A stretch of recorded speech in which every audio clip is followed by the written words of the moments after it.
Hey guys, this is Tauna, and I probably should have planned my videos out better because we've got 3 videos coming out today, but 2 were huge news and then another one that's huge news, so there's not really much of a choice but to release, 3 videos in a day.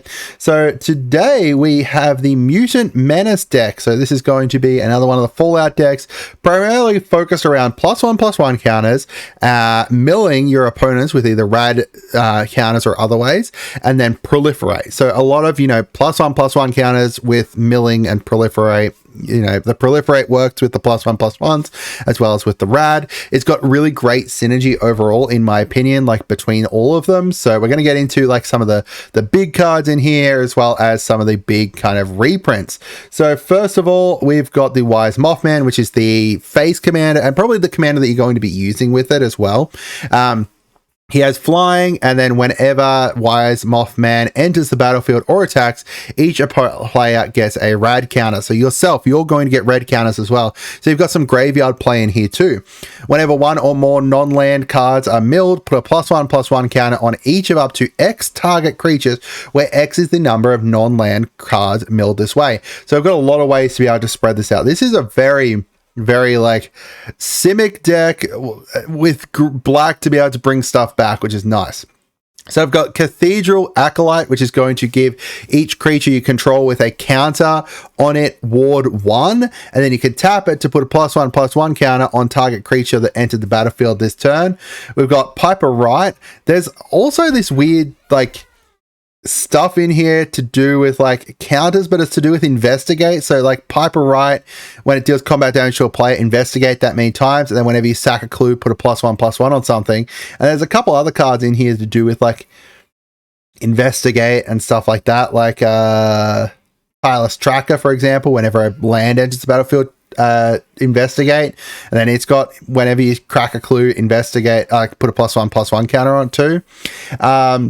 We've got Hancock Ghoulish Mare that's going to buff up your zombies or mutants. So you've got a lot of zombies and mutants in here. Like if you have a look, human, mutant, human, mutant, mutant, mutant, zombie, mutant, zombie, tree folk, mutant, etc. And then also has Undying. So when he dies, he's going to bring himself back. Harold and Bob. Whenever Harold and Bob die, if it's a creature, you return it to the battlefield. If it's an aura enchantment with Enchant Forest, which makes it so that it gets add 3 mana of any one color, and then you get 2 rad counters. You do want yourself to get rad counters. You do want to mill some stuff. So if you don't know what a rad counter does, if we look it up, it is basically this. At the beginning of your pre-combat main phase, if you have any rad counters, mill that many cards. For each non-land card milled this way, you lose 1 life and get a rad counter. So you can basically like keep your rad counters, unfortunately. You lose 1 life and a rad counter. So you lose a rad counter whenever you mill a non-land card.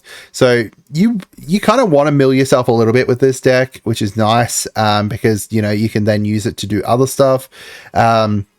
Some stuff around, if opponents mill stuff, destroy some enchantments with mana X or less. We've got Tato Farmer here. Whenever a land enters the battlefield, you may get 2 rad counters, so you can choose if you want, and then you can tap him to put a target land in a graveyard that was milled this turn onto the battlefield under your control tap. So you can actually choose other people's like lands as well if you want, which is nice. More stuff around, the clues and stuff like that. We've got Corpjack's Menace in here. The Master Transcendent is the other commander here. So he's going to, when he enters the battlefield, target player gets 2 rad counters, so you can choose someone, and then you can also tap him to put a target creature onto the battlefield that was milled turn onto the battlefield under your control, and it becomes a green mutant with base power, toughness at 3/3. So you can go and you could steal other people's stuff with this, which is really interesting. Agent Frank Horrigan, it has indestructible as long as it's attacked, and then also whenever it enters the battlefield or attacks, you get to proliferate twice. You got like nuclear fallout, which gets -X, -X, twice -X, -X, and each player gets rad counters. There is a lot of like the like ramp cards. So you got like Farseek, Rampant Growth, Cultivate.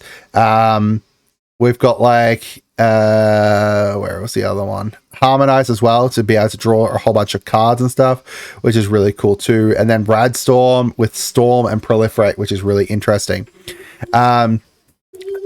Notice you've got the 3 different types of talismans in here, which is nice. As for enchantments, you've got like Hardened Scales, you've got Branching Evolution, you've got Guardian Project, lots of really nice stuff. Exonerable Tide as well. And then for lands, there's a new one here, the Mariposa Military Base, which is just like a better Arc of Oztec. When it enters the battlefield, you may have it enter tapped, and if you do, you get 2 rad counters.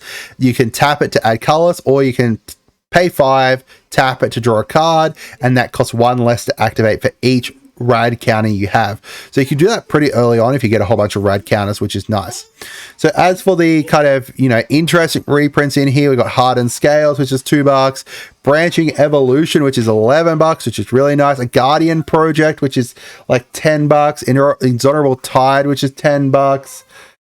We've got like a couple of the lands as well, so like Drowned Catacomb. We've got Nesting Grounds is in here too. Oh wow, that's really nice. Overflowing Basin, which is listed as $4, but I don't think it is actually $4. And then the Woodland Cemetery down here as well. So there's some really nice reprints. As to what I'd cut, I'd probably go through the Proliferate stuff. Sorry, not the Proliferate. The Investigate stuff. I probably wouldn't include that necessarily in here.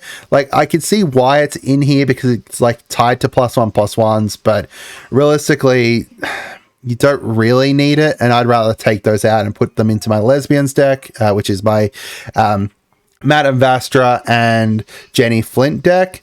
You know, what else have we got in here that's not necessarily like basically kind of moving it more towards like the +1/+1 and the rad counters, so just more Proliferate stuff would be nice. As usual, I would probably cut the bobblehead. Is there just one bobblehead this time around? Only listing 1 bobblehead, but I thought there was 2 bobbleheads in here. Either way, bobbleheads I don't think are great unless you've got a whole bunch of them, so I probably would likely cut those, unfortunately. As great as they are, you know, I don't think that they're kind of necessary for what we're trying to do, and you need more of them for them to be amazing kind of thing. The vaults are really, really nice, so they definitely will be able to stick in here.